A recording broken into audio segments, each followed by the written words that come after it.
சாப்பாடு நமக்கு வந்து அத்தியாவசியமான தேவையோ அது மாதிரி உறக்கமும் அத்தியாவசியமான தேவை. சாப்பாடு கூட ஒரு 24 மணி நேரமோ 48 மணி நேரமோ இல்லாமல் இருந்துடலாம். ஆனால் உறக்கம் இல்லாமல் இருக்கவே முடியாது. அந்த உறக்கம்ங்கிறது அவ்வளோ முக்கியம்.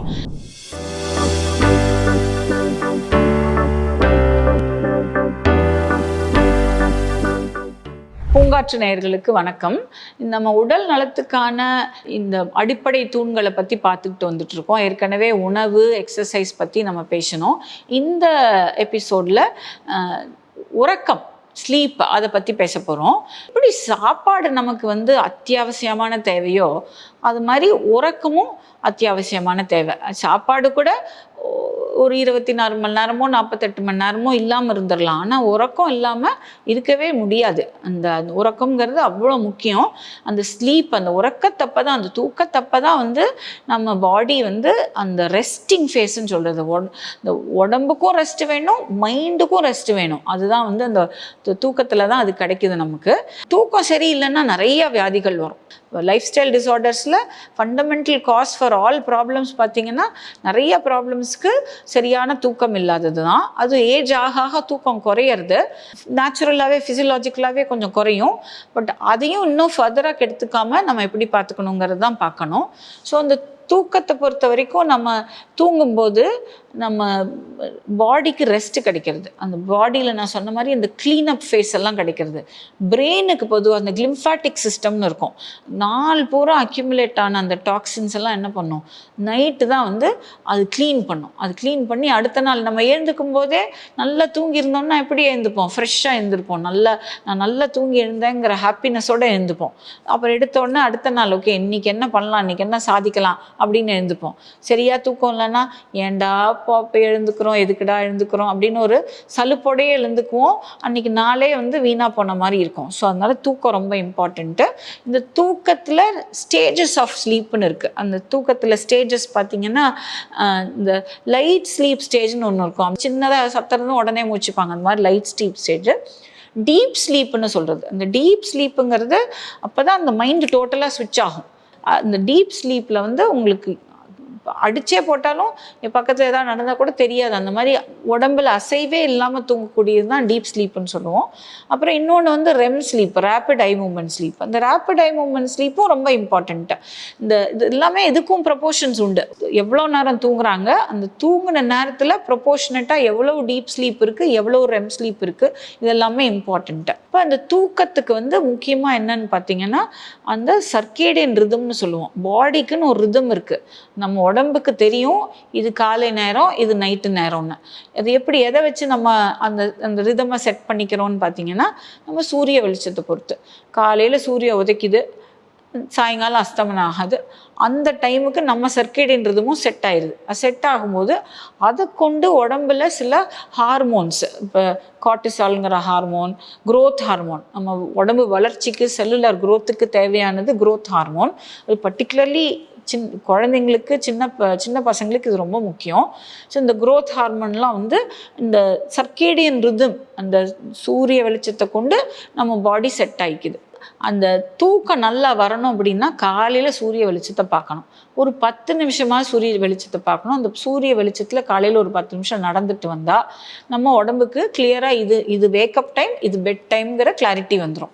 மத்தியானத்தில் தூங்கும்போது ஒரு 10-15 நிமிஷம், அதுதான் நேப்புன்னு சொல்கிறது. நேப் வந்து பவர்ஃபுல்லாக இருக்கலாம், பவர் நேப்புன்னு சொல்லுவோம். பட் அதுக்கு மேலே மத்தியானம் தூங்கினோம்னா நைட்டு தூக்கம் கெட்டு போயிடும். ஸோ அது இம்பார்ட்டண்ட்டு. மத்தியானம் தூங்குறது தப்பு இல்லை, பட் தூங்குறது 10-15 நிமிஷத்துக்கு மேலே எக்ஸீட் ஆகக்கூடாது. அதுக்கு மேலே போனால் அது உடம்புக்கு நல்லதில்லை. அப்புறம் நைட்டு தூங்கும்போது நம்ம வந்து இந்த தூங்குறதுக்கு ஒரு டைம் செட் பண்ணிக்கணும். எல்லாரும் வந்து எழுந்துக்கிறதுக்கு டைம் வைப்பாங்க, அலாம் வைப்பாங்க. நான் என்ன சொல்கிறேன்னா, எழுந்துக்கிறத நேச்சுரலாக எந்திரிங்க, பட் தூங்க போகிறதுக்கு ஒரு அலாம் வச்சுட்டு இந்த டைம் நான் தூங்க போகிறேன்னு தூங்க போகணும். அதுக்கும் வந்து ஒரு குரோனாலஜிக்கல் டைப் இருக்குது பாடி. சில பேர் வந்து லேட்டாக தூங்கி லேட்டாக இருந்திருப்பாங்க, சில பேர் சீக்கிரம் தூங்கி சீக்கிரம் இருந்திருப்பாங்க. அவங்கவுங்க உடல் தன்மை ஓரளவுக்கு அவங்களுக்கு தெரியும். ஸோ அந்த மாதிரி அதுக்கு தகுந்த மாதிரி அவங்க டேஸ் அமைச்சுக்கணும். என்றைக்கா ஒரு நாள் இப்போ வந்து 9 மணி 10 மணிக்கு தூங்குறவங்க என்றைக்கா ஒரு நாளைக்கு வெளியில் போனால், இங்கே போனால், அங்கே போனால் 11 மணி ஆனால் பரவாயில்ல.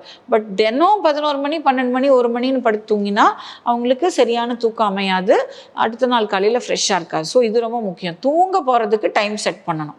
அந்த டைம் செட் பண்ணிட்டீங்களா, அதுக்கு முன்னாடி ஸ்லீப் ஹைஜீன் ஒரு ரொட்டீன் இருக்குது. அது என்ன முக்கியமாக என்னன்னு பார்த்தீங்கன்னா, சாப்பிட்றத ஒரு 3 மணி நேரத்துக்கு முன்னாடியாவது ஸ்டாப் பண்ணிடணும். நான் ஏற்கனவே உணவு பழக்க வழக்கம் சொல்லும்போது அந்த வீடியோவில் சொல்லியிருந்தேன், 7 மணிக்கு மேலே சாப்பிட வேண்டாம்னு. சாப்பிட்றத 7 மணிக்கு முன்னாடி முடிச்சுக்கணும் முடிஞ்ச வரைக்கும். ஏன்னா அந்த சாப்பிட்ற டைம்லேருந்து தூங்க போகிற டைமுக்கு 3 hours மினிமம் கேப் இருந்தால் தான் அந்த தூக்கம் ஹெல்த்தியாக இருக்கும். அதனால் அந்த 3 hours கேப் முக்கியம். அந்த அந்த அந்த 3 மணி நேரம் 2 மணி நேரம் தூங்க போகிறதுக்கு முன்னாடி டிவி, ஃபோனு, டேபு, கம்ப்யூட்டர் ஸ்க்ரீன்னு பார்க்கக்கூடாது. ஏன்னா இதிலிருந்து எல்லாம் அந்த ப்ளூ லைட்டுன்னு வரும். அந்த ப்ளூ ஃப்ரீக்வன்சி, அந்த ரேஞ்ச் லைட் வந்ததுன்னா நம்ம கண்ணுக்குள்ளார இருக்க அந்த திரை அதில் இது தூக்கத்துக்கான டைம்னே அது சொல்லாது. அது என்ன பண்ணும், இன்னும் ஸ்டிமுலேட் பண்ணிக்கிட்டே இருக்கும். நீ இன்னும் முழிச்சிருக்க வேண்டிய நேரம், இன்னும் ஆக்டிவாக இருக்க வேண்டிய நேரம்னே அதுக்கு நம்ம சிக்னல் கொடுத்துட்ருப்போம். அப்போ அந்த மெலட்டனின்னு ஒரு ஹார்மோன் நமக்கு உடம்புல உற்பத்தி ஆகும். அது இந்த நைட் ஆக படுக்க போகிற டைம், தூங்க போகிற டைம் ஆனால் அந்த மெலட்டன் லெவல்ஸ் தானாக கூடும். மெலட்டன் லெவல்ஸ் கூடனோன்னா தூக்கம் தானாக வரும். இது இந்த லைட்டு பார்க்கும்போது அந்த மெலட்டனை வரவே விடாது. மெலட்டனுங்கிற ஹார்மோன் தடுத்துக்கிட்டே இருக்கும். அது தடுத்துக்கிட்டு இருக்கிறதுனால நம்ம தூக்கமும் தடைப்படும். தூக்கம் வர்றது கெட்டு போகும். தூக்கம் வரலன்னு சொன்னால் இதனால தான் காரணம். மெயினாக இந்த மாதிரி ஃபோனு, இந்த அஜிடேட்டிங்காக நம்ம திங்க் பண்ணுறது. ரெண்டாவது எல்லாம் இந்த டிவி சீரியல்லாம் பார்த்தீங்கன்னா இன்றைக்கி நியூஸும் நல்ல நியூஸும் சொல்கிறது கிடையாது. ப்ளஸ் இந்த சீரியல்ஸ்ல எல்லாம் அடித்தேன், குத்துனேன், கொன்னேன்னு அழுதுகிட்டே இருக்கும். அதையெல்லாம் பார்த்துக்கிட்டு நம்ம மூடும் கெட்டு போயிடும். ஸோ அதில் அந்த நேரத்துக்கு மூச்சு பயிற்சி, கொஞ்சம் தியானம், அப்புறம் நமக்கு பிடிச்ச பாட்டு, அந்த மியூசிக் அந்த மாதிரி போட்டு கேட்டுக்கிட்டு ஜேர்னலிங்னு சொல்லுவோம். தூங்குறதுக்கு முன்னாடி எல்லாரும் ஒரு நோட் வச்சுட்டு, இப்போ எல்லாருக்கும் எழுத படிக்க தெரியுது. ஒரு நோட்டில் நம்ம இந்த எழுதுகிற ஹேபிட்டே இப்போ நமக்கெல்லாம் போயிட்டு இருக்குது இந்த ஃபோன் இருக்கிறதுனால. பட் அந்த ஜேர்னலிங், அந்த எழுதும்போது இன்னைக்கு நாள் பூரா ரிஃப்ளெக்ட் பண்ணி, இன்னைக்கு நான் என்ன பண்ணினேன், இன்றைக்கி நான் இதை இன்னும் கொஞ்சம் சிறப்பாக பண்ணியிருக்கலாம், இது பண்ணினதுக்கு நான் இந்த மாதிரி இதெல்லாம் நல்லதெல்லாம் எனக்கு நடந்தது. கிராட்டிடியூட், அதாவது விட்டமின் ஜின்னு சொல்லுவோம், முக்கியமானது நம்ம லைஃப்பில். அந்த இந்த கிராட்டிடியூட்னா நமக்கு நன்றி கூறுதல். நான் இன்னைக்கு இவ்வளவு பேர்த்த பார்த்தேன், இன்னைக்கு இதை பண்ணினேன், இன்னைக்கு இதெல்லாம் எனக்கு நல்லது நடந்தது. பெட்டு, வசதியாக சாப்பாடு எல்லாம் நமக்கு கிடச்சிருக்கு. இது இல்லாமல் எத்தனையோ பேர் இருக்காங்கும் போது நம்ம ஒரு glass half empty half full தான். இப்போ ஒரு கிளாஸ் தண்ணி எடுத்திங்கன்னா 1/2 டம்ளர் தான் இருக்குன்னா வருத்தமாக இருக்கும், 1/2 டம்ளர் இருக்கே அப்படின்னா சந்தோஷமாக இருக்கும். அது மாதிரி நமக்கு நல்லதாக நிறைக்கக்கூடியது நிறைய இருக்கும். அதை ஜேர்னலிங் பண்ணலாம். அதெல்லாம் பண்ணிவிட்டு இல்லை ஏதாவது ஒரு புக்கு படிக்கலாம். இந்த மாதிரி நிறைய டிஸ்ட்ராக்ட் பண்ணிக்கலாம் மைண்டை. அப்புறம் அதோட ஒரு அமைதியோடு நம்ம தூங்க போனோம் அப்படின்னா, அப்புறம் அந்த தூங்கத்துக்கான இருக்கிற ரூம் ஸ்பேஸ், பெட்டு சாப்பிட்றதுக்கு பயன்படுத்தக்கூடாது. அங்கே உட்காந்து ஆஃபீஸ் வேலை பண்ணக்கூடாது. அதுக்கெல்லாம் செக்ரிகேட்டட் ஸ்பேஸ் வச்சுக்கணும். ஸோ இந்த மாதிரி ஸ்லீப் ஹைஜீன்னே ஒரு ருட்டீன் இருக்குது. ரெண்டாவது, லேசாக பொறுக்கிற அளவு சூட்டில் குளிக்கலாம் தூங்குறதுக்கு முன்னாடி. அப்புறம் அதுக்கும் தூக்கத்துக்கு ஸ்ட்ரகிள் பண்ணுறவங்க இந்த கேமமைல் அப்படின்லாம் இருக்குது. டீ கிடைக்கும், டீ பேக்ஸ் கிடைக்கும். அது ஒரு டைப் ஆஃப் ஃப்ளவர். அதில் சுடு தண்ணியில் போட்டு அந்த தண்ணியை இருத்து அந்த தண்ணியை குடிக்கும்போது தூக்கம் இன்னும் கொஞ்சம் நல்லா தூக்கம் வர்றது. மெக்னீஷியம் சாப்பிடலாம். நைட்டு மெக்னீஷியம் சப்ளிமெண்ட்ஸ் எடுத்துக்கும் போது தூக்கம் தடைப்படாமல் வர்றது. ரெண்டாவது, அந்த காலெல்லாம் கிராம்ப்ஸ்ன்னு சொல்லுவாங்க, அந்த குரக்கிளி பிடிச்ச மாதிரி கால் பிடிச்சிக்கும், அதுவும் ஏஜ் ஆனவங்களுக்கெல்லாம். அப்போ திடீர்னு முழிச்சுப்பாங்க, தூக்கம் வராது. ஸோ அந்த கிராம்ப்ஸ் எல்லாம் அந்த மெக்னீஷியம் தடுக்கும். ஸோ மெக்னீஷியம் சப்ளிமெண்ட்ஸ் எடுத்துக்கலாம். ஸோ நல்லா தூங்கலாம். அப்புறம் அடுத்த நாள் காலையில் அலாம் இல்லாமல் நேச்சுரலாக எழுந்த உடனே ஃபோனை பார்க்கக்கூடாது, உடனே போய் ஒரு காஃபியை குடிக்கக்கூடாது. எழுந்த உடனே கொஞ்சம் தண்ணி குடிக்கலாம். கொஞ்சம் இஞ்சி போட்ட தண்ணி, ஜிஞ்சரால்ன்ற காம்பவுண்டு அந்த இஞ்சி தண்ணியில் இருக்குது, அது குடிச்சிட்டு நல்லா ஒரு வெயில் பார்த்து கொஞ்சம் நடந்துட்டு வந்துட்டு அப்புறமா நம்ம காஃபியை குடிக்கலாம். ஸோ இந்த ருட்டீன்லாம் ரெகுலராக ஃபாலோ பண்ணும்போது நமக்கு அந்த டீப் ஸ்லீப், நம்ம பொதுவாக அந்த டீப் ஸ்லீப், ரெம் ஸ்லீப்பு ரொம்ப முக்கியம்.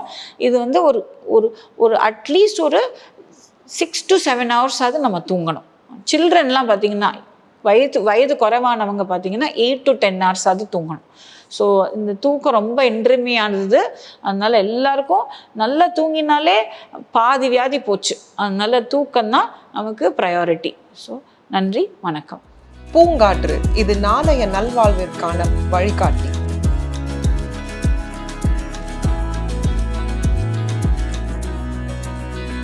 தொடர்ந்து எங்களோட வீடியோக்களை பார்க்குறதுக்கு பூங்காற்று சேனலை சப்ஸ்கிரைப் பண்ணுங்கள் அண்ட் ஃபாலோ பண்ணிடுங்க.